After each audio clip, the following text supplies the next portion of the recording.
नमस्कार, स्वागत है आपका। मैं हूं आपके साथ गुंजन। जेएनटी स्पेशल की शुरुआत सियासत की एक अच्छी खबर के साथ करेंगे। ये गुड न्यूज आई है छत्तीसगढ़ से, जहां राज्य के नए मुख्यमंत्री के नाम का ऐलान कर दिया है।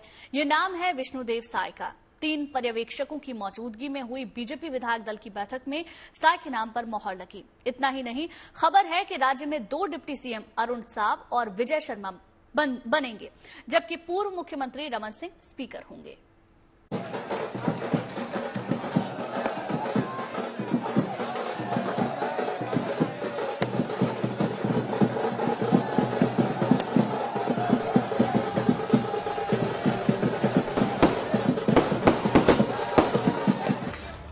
3 दिसंबर को चुनाव नतीजों की घोषणा के बाद आखिरकार 8वें दिन छत्तीसगढ़ के नए मुख्यमंत्री के नाम का ऐलान कर दिया गया। जैसे ही विधायक दल की बैठक में विष्णुदेव साय के नाम पर मोहर लगी, वैसे ही बीजेपी के रायपुर पार्टी दफ्तर में मौजूद साय के समर्थक और पार्टी कार्यकर्ता जश्न में डूब गए। कोई खुशी से नाचने लगा, कोई ढोल बजाने लगा, तो किसी ने एक दूसरे को मिठाई खिलाकर अपनी खुशी का इजहार किया।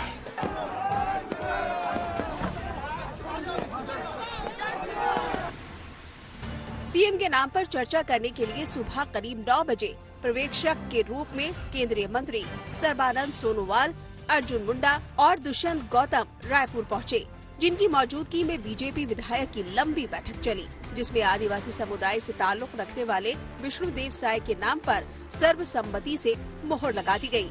इसके बाद पार्टी दफ्तर में मौजूद तमाम नेताओं ने साय को फूलों की माला पहनाकर उन्हें बधाई दी।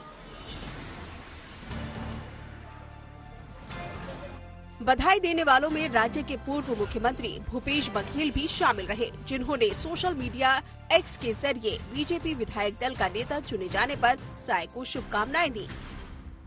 खुशी का ठिकाना नहीं है यहाँ पे लोगों का। ये समर्थक है विष्णुदेव साय के।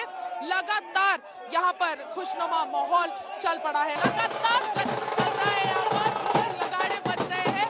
लोगों की खुशी का ठिकाना नहीं है यहाँ पर। ये ढोल लगाड़े बहुत इंतजार कर रहे थे, एक हफ्ते से इंतजार कर रहे थे कि ढोल लगाड़े बाहर निकले और जश्न मनाया जाए। एक हफ्ते की लगातार मंथन, ये आप देख पा रहे हैं, इतना अच्छा विजुअल हमारे लिए यहाँ पर बहुत ज्यादा यहाँ पर सेलिब्रेशन का माहौल है।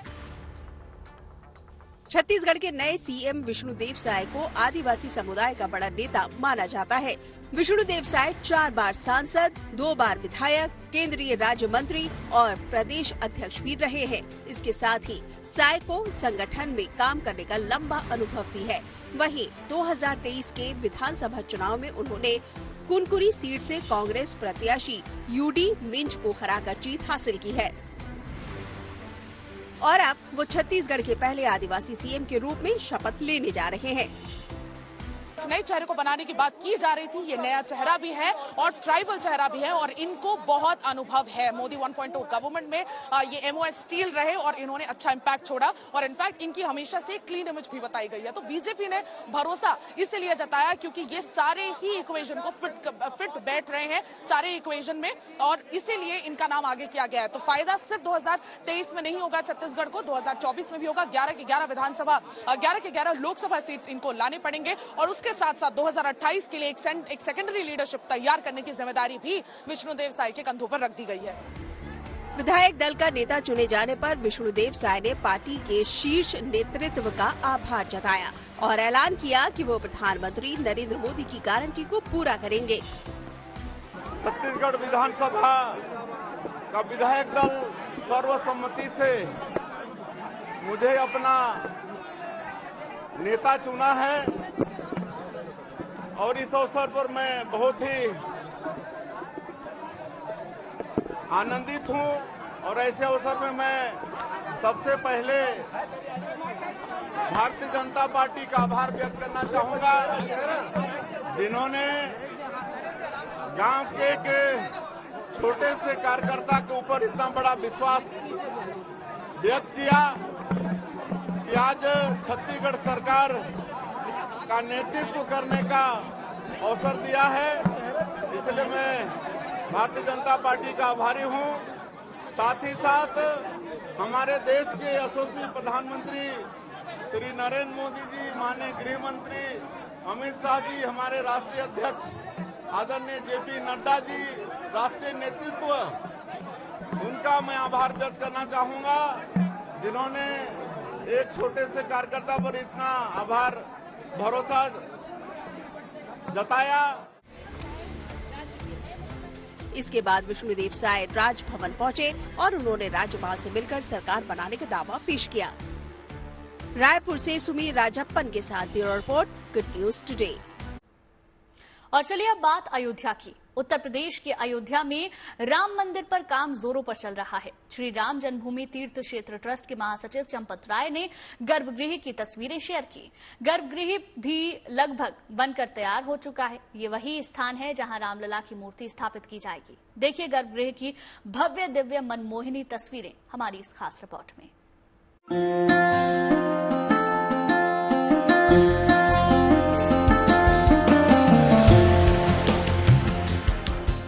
ये है अयोध्या के राम मंदिर का गर्भगृह।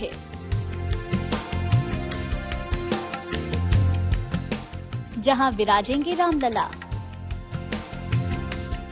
दरअसल श्री राम जन्मभूमि मंदिर के गर्भगृह की पहली मनमोहनी तस्वीर सामने आ गई है।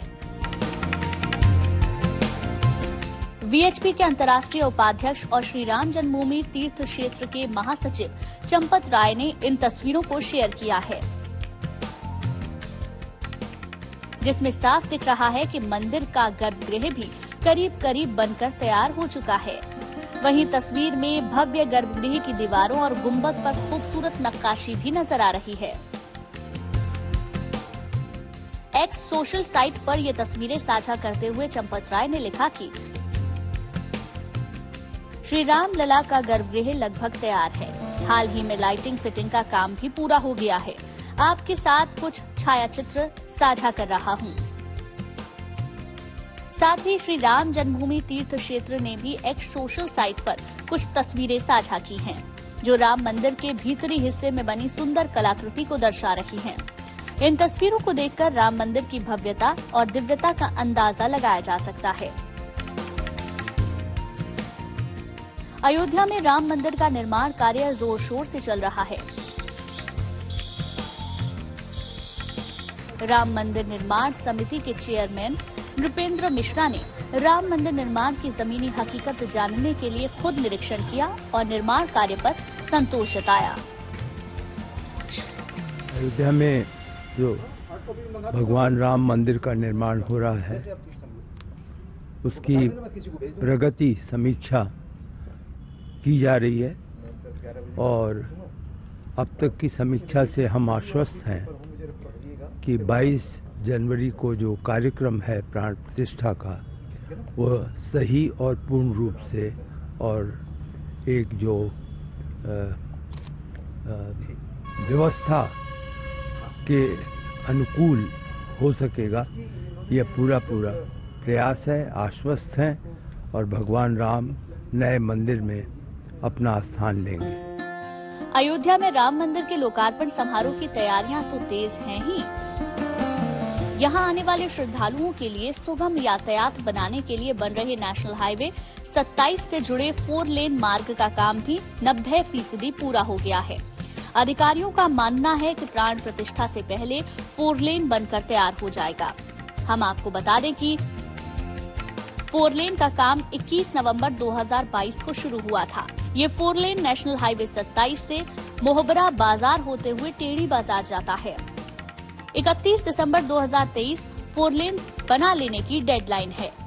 अब तक लगभग 90% कार्य पूरा हो चुका है। ये 4 लेन मार्ग 1.360 किलोमीटर लंबा है। इस मार्ग के निर्माण में 44.98 करोड़ रुपए की लागत आई है। इसके बनने से मंदिर तक जाने के लिए जाम नहीं मिलेगा। श्रद्धालु आसानी से मंदिर तक पहुंच सकेंगे। दिसंबर के अंत तक इसके बन जाने की पूरी संभावना है। अयोध्या में बन रहे भव्य राम मंदिर की प्राण प्रतिष्ठा का समारोह 22 जनवरी 2024 को होने वाला है। प्राण प्रतिष्ठा कार्यक्रम में प्रधानमंत्री नरेंद्र मोदी सहित देश के साधु संतों को भी निमंत्रित किया गया है। श्री रामलला के अभिषेक समारोह में शामिल होने के लिए लगभग 6000 लोगों को राम मंदिर ट्रस्ट पत्र भेज रहा है। लखनऊ से शिल्पी सेन के साथ bureau report, good news today. Ayodhya के बाद अब आपको लिए चलते हैं बाबा विश्वनाथ की नगरी वाराणसी, जहां बाबा के धाम में बीते 2 वर्षों में भक्तों के आने का नया रिकॉर्ड बना है। रोजाना बाबा के दरबार में लाखों भक्त दर्शन करने के लिए आ रहे हैं और यही वजह है कि काशी कॉरिडोर बनने के बाद करीब 12 करोड़ 92 लाख से ज्यादा श्रद्धालु बाबा विश्वनाथ के धाम में दर्शन करने के लिए पहुंच चुके हैं। उम्मीद जताई जा रही है कि दिसंबर के अंत तक भक्तों का ये आंकड़ा 13 करोड़ को भी पार कर सकता है।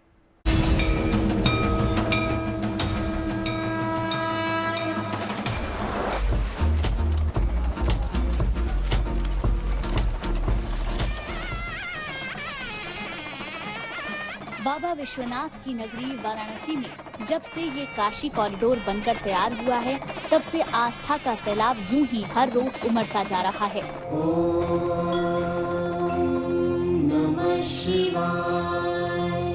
क्या बच्चे, क्या बुजुर्ग, क्या महिलाएं और क्या पुरुष, हर कोई बाबा के दरबार में दर्शन के लिए खिंचा चला आ रहा है। देश ही नहीं बल्कि विदेशों से भी श्रद्धालुओं के आने का सिलसिला हर गुजरते दिन के साथ बढ़ता जा रहा है। लेकिन जब मौका शिवरात्रि, सावन के सोमवार और देव दीपावली का हो, तो बाबा के भक्तों की ये संख्या हजारों से लाखों में और लाखों से करोड़ों में पहुंच जाती है। यही वजह है कि इस पवित्र धाम में आने वाले श्रद्धालुओं की संख्या ने कीर्तिमान रच दिया है।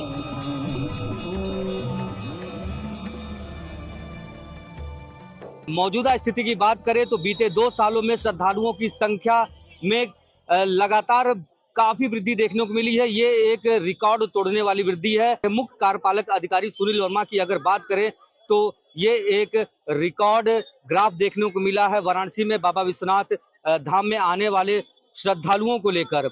और सुनील वर्मा के अनुसार दिसंबर लास्ट 2023 तक ये संख्या 13 करोड़ के पार हो जाएगी। काशी कॉरिडोर का लोकार्पण 13 दिसंबर 2021 को प्रधानमंत्री नरेंद्र मोदी ने किया था, जिसके बाद यहां आने वाले बाबा के भक्तों की संख्या साल दर साल बढ़ती ही चली गई। आंकड़े भी इसी बात की गवाही दे रहे हैं। 13 दिसंबर 2021 से 31 दिसंबर 2021 तक 48,42,700 भक्तों ने बाबा विश्वनाथ के दर्शन किए। फिर जनवरी 2022 से दिसंबर 2022 तक 7 करोड़ 11 लाख 47 हजार श्रद्धालुओं ने दर्शन किए। वहीं जनवरी 2023 से 6 दिसंबर 2023 तक 5 करोड़ 32 लाख 35 हजार लोगों ने बाबा के दरबार में हाजिरी लगाई। यानी काशी धाम का विस्तार होने के बाद से अब तक 12 करोड़ 92 लाख 24,700 भक्त बाबा के दर्शन कर चुके हैं। इन श्रद्धालुओं में कोई रोजी रोजगार की तरक्की के लिए बाबा से आशीर्वाद मांगने आता है, तो कोई परिवार की खुशहाली के लिए, तो किसी ने अच्छे स्वास्थ्य और किसी ने संतान प्राप्ति के लिए बाबा के सामने अपनी झोली फैलाई है। ये 12 करोड़ आने का ये है कि यहाँ जो भी अपना इच्छा लेके आता है, पूरा इच्छा उनके पूरा हो जाता है। बहुत शांत, यहाँ आके बहुत शांति मिलती है, हर दुख इंसान का पूरा हो जाता है। यहाँ सुविधा बहुत अच्छा है, हर चीज को सिस्टमैटिक है, पुलिस ने हर चीज कंट्रोल करके रखा है, कोई किसी लाइन में घुसने नहीं देते, प्रॉपर सब हो रहा है एकदम। इधर बहुत अच्छा लगता है, लोग वहाँ से एंजॉय भगवान के दर्शन करने आते हैं। क्या लगता है कि आने वाले टाइम में जो संख्या है, जो नंबर है श्रद्धालुओं की, वो और बढ़ेगी? काशी विश्वनाथ कॉरिडोर बनने से पहले भक्तों को तंग गलियों की वजह से मंदिर तक पहुंचने में दिक्कत होती थी। एक समय में कम लोग ही दर्शन कर पाते थे और दर्शन के लिए काफी देर तक कतार में खड़े होना पड़ता था। मगर जब से काशी विश्वनाथ कॉरिडोर तैयार हुआ, तब से बाबा विश्वनाथ के दर्शन भी सुलभ हुए हैं और लोगों को ज्यादा देर तक लाइन में इंतजार भी नहीं करना पड़ता है। तो काफी पहले से आ रहे हैं, क्योंकि प्रयागराज के रहने वाले हैं, तो पहले इतना इंफ्रास्ट्रक्चर, इतना डेवलपमेंट नहीं देखने को मिलता था, पर अब रिसेंटली जो देखने को मिल रहा है उससे काफी अच्छा लगता है। मुझे लगता है कि ये सब देख के जो हमारी युवा पीढ़ी है वो और भी ज्यादा मोटिवेट होगी अपने धर्म के प्रति, अपने देश के प्रति, और भी ज्यादा मतलब बहुत ही ज्यादा वो गर्व फील करेंगे ये सब देखते हुए। तो मुझे तो लगता है कि इससे नौकरियां भी काफी बढ़ रही हैं, तो मुझे लगता है ये काफी अच्छा डेवलपमेंट है। इस तरीके से ये डेवलपमेंट देखने को मिल रहा है, तो इसकी एक तरह से मार्केटिंग भी हो रही है हमारे वाराणसी शहर की, तो और देश विदेश से और भी लोग यहाँ पे पर्यटक आएंगे अवश्य। आध्यात्म के साथ आधुनिकता के संगम से नई काशी तैयार हो रही है, जिसके तहत देश और दुनिया से आने वाले भक्तों के ठहरने, खाने पीने, ट्रांसपोर्ट और सुरक्षा के इंतजाम को भी पहले के मुकाबले काफी दुरुस्त किया गया है, ताकि श्रद्धालुओं को किसी तरह की दिक्कत और परेशानी न उठानी पड़े और उनकी ये तीर्थ यात्रा हमेशा के लिए यादगार बन जाए। वाराणसी से ब्रजेश कुमार के साथ, लखनऊ से शिल्पी सेन के साथ गुड न्यूज टुडे।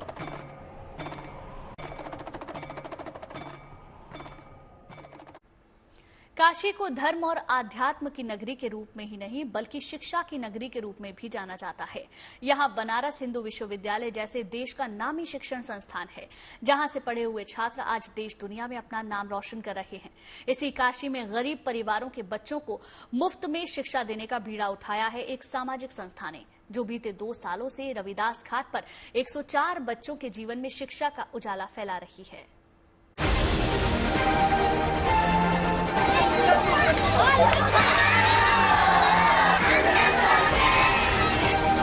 काशी के रविदास घाट पर खेलते कूदते इन बच्चों के जीवन में शिक्षा की लौ जलाई है एक सामाजिक संस्था ने, जिसका नाम है खुला आसमान। ये संस्था बच्चों को शिक्षित बनाकर उनके सपनों को पंख देने में जुटी है, ताकि ये बच्चे पढ़ लिख कर अपने जीवन में आगे बढ़ सकें। 2 साल पहले संस्था ने ये मुहिम 11 बच्चों के साथ शुरू की थी, जो अब बढ़कर 104 बच्चों तक पहुंच गई है। ये सभी बच्चे गरीब परिवारों से ताल्लुक रखते हैं, जिनको रोजाना दोपहर 3 बजे से शाम 7 बजे तक शिक्षा दी जाती है, वो भी बिल्कुल मुफ्त। ये हम लोग खुला आसमान का जो प्रोजेक्ट है अंकुर पाठशाला के अंदर हम लोग पूरा चीज का पढ़ाई से लेकर के उनको सारी गतिविधियां, मार्शल आर्ट की क्लास से लेकर के रैप से लेकर के बच्चा जो भी पढ़ना चाहे, संस्कृत का क्लास से लेकर के हर चीज हम लोग कराते हैं। 6 साल से लेकर के क्लास 11 तक की हमारी क्लास चलती है। 11 बच्चों से शुरुआत की थी, आज हमारे पास 104 बच्चे हैं और तकरीबन 15-20 का टीम है महिलाओं का, जो खाना बनाने से लेकर के बच्चों को पढ़ाने तक का काम करती है और सिर्फ महिलाएं। इस संस्था की ओर से रविदास घाट पर कक्षा 6 से 11 तक की पढ़ाई कराई जाती है। इसके अलावा इन बच्चों को मार्शल आर्ट्स की ट्रेनिंग और भोजन का भी इंतजाम यहीं पर किया जाता है। 80 घाट पर रहने वाली रोली सिंह ये सारा काम 15 महिलाओं के साथ मिलकर रोजाना इसी तरह से करती हैं। ये तस्वीर ऐसे बदली कि 11 परिवार पहले हमसे जुड़ा। एक औरतें बात करना चाहती हैं, जो अपनी मुहिम का घाट के सीढ़ी पर बदकही करती हैं, खुल करके बात होता है। औरतें बोलना चाहती हैं, उनके पास बोलने के लिए बहुत कुछ हो रहता है और उस बोलने की कड़ी में अंदर का चीज समझ में आता है कि अंदर तो और भयावह स्थिति है। वहां पर बड़े प्यार से, बड़े तन्मयता से उनको विश्वास दिलाना कि हाथ पकड़ना, रोली और खुला आसमान हाथ पकड़ता उन महिलाओं का मजबूती से कि तुम कर सकती हो सकता है। जब उन्हें ये विश्वास आता गया और एक कड़ी से कड़ी महिलाएं खुद सामने से जुड़ती गई। रोली सिंह और उनके साथियों की इस पहल का असर भी इन बच्चों के जीवन में दिखने लगा है। खुद बच्चों की जुबानी सुनिए, उन्हें यहाँ का माहौल कितना रास आ रहा है। हम यहाँ पे 8 में पढ़ते हैं। कैसा माहौल है यहाँ पर, कैसे पढ़ाई की जाती है? यहाँ का माहौल बहुत अच्छा है, बहुत अच्छा पढ़ाई होता है, सारे सब्जेक्ट्स पढ़ाए जाते हैं। पढ़ाई के साथ साथ यहाँ पे गेम्स भी होते हैं, rap, dance, music, martial art, taekwondo, हर एक चीज होता है यहाँ पे। खुला आसमान संस्था की ये पहल अब एक मुहिम का रूप ले चुकी है। जैसे जैसे और जरूरतमंद बच्चों को भी इसके बारे में पता चल रहा है, वो इससे जुड़ते जा रहे हैं। इनकी कोशिश यही है कि ज्यादा से ज्यादा समाज के गरीब, वंचित और निचले तबके से आने वाले बच्चों के जीवन में शिक्षा का उजाला फैलाया जा सके। वाराणसी से ब्रजेश कुमार के साथ गुड न्यूज टुडे। और अब चलते चलते बात मौसम की। पहाड़ों से लेकर मैदान तक सर्दी ने असर दिखाना शुरू कर दिया है। देश के पहाड़ी राज्यों में ठिठुरन वाली ठंड का दौर भी शुरू हो चुका है। हालात ये हैं कि जम्मू कश्मीर में तापमान में लगातार गिरावट दर्ज की जा रही है। बताया जा रहा है कि कश्मीर में बीती रात तापमान 3 डिग्री दर्ज किया गया। वहीं मैदानी क्षेत्रों में भी ठंड और कोहरे का दौर शुरू हो चुका है। सर्दी से बचने के लिए लोगों को अलाव तक का सहारा वहां पर लेना पड़ रहा है। श्रीनगर की बात करें तो श्रीनगर में तापमान -4 तक लुढ़का है। उसका अंदाजा आप यहाँ पर वाहनों पर लगा सकते हैं। आप देखिए कि जितने भी वाहन हैं उन पे इसी तरह जो है बर्फ की परत जो है वो जम गई है। इस वक्त जबकि करीब 10 बज चुके हैं, तापमान अभी भी 0 से 1 डिग्री श्रीनगर में नीचे है, यानी -1। और आने वाले दिनों में इस तापमान में और भी गिरावट आ सकती है। यहाँ तक कि मौसम विभाग का कहना है कि आने वाले दिनों में और शीतलहर जो है ठंड की पूरे कश्मीर में दिखेगी। न सिर्फ कश्मीर में बल्कि उत्तरी राज्य जितने भी हैं उनमें भी सर्दी का आलम जो है, सर्दी का प्रकोप जो है वो बढ़ेगा। दरअसल जो खुश्क मौसम होता है, जब बर्फबारी या बारिशें नहीं होती है, रात में खुला आसमान रहता है और पहाड़ों पर पहले ही जो बर्फबारी मौजूद है उसके चलते न सिर्फ बर्फीली हवाएं और ठंडी हवाएं मैदानी इलाकों में चलती हैं बल्कि साथ ही साथ तापमान में गिरावट भी आती है। चलिए इसी के साथ हमारी खास पेशकश में फिलहाल के लिए बस इतना ही, लेकिन अच्छी खबरों के लिए आप देखते रहिए गुड न्यूज टुडे।